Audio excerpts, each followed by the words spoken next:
Well, developing tonight, we are learning new details about a deadly building collapse in D.C. A construction worker was killed after parts of that building came down. Yeah, so this happened right in the Shaw neighborhood on V Street Northwest at around 10:30 this morning. Our Lionel Donovan has been at that scene all day. He joins us live with the latest on the investigation. Lionel, what do we know? Good evening. Well, I'm told that a contractor is on site right now, along with DC Fire and EMS. They've been working all day to stabilize the building so crews are able to get to the area and remove the body of 36-year-old Edgar Cifuentes.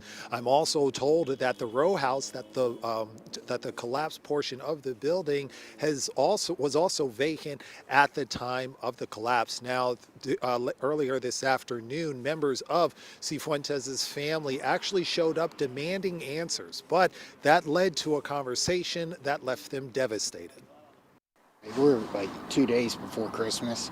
This is not something that anybody expected, wanted. The chief of DC Fire and EMS delivered heartbreaking news to a family earlier today after a building collapsed on V Street Northwest.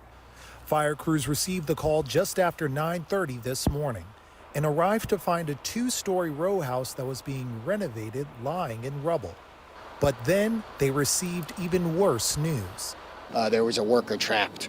That worker was 36-year-old Edgar Cifuentes, who was recently married in Maryland.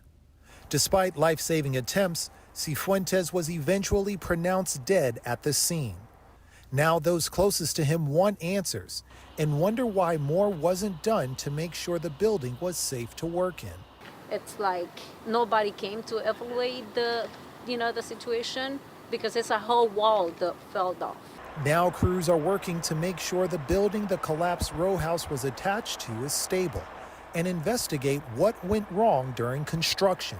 In the meantime, those closest to Cifuentes are now tasked with delivering the news of this tragedy. We don't know how we're gonna give the news to the family.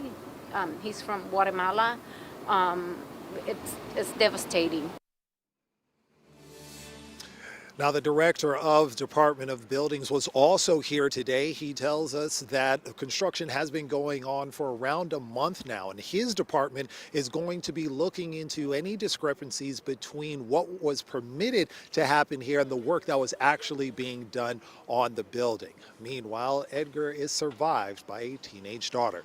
But for now, we're live in Shaw. Lionel Donovan, WUSA 9. Back to you, Simone. Just a terrible story. Really sad. We're feeling for the family, especially during the holiday season. Thank you.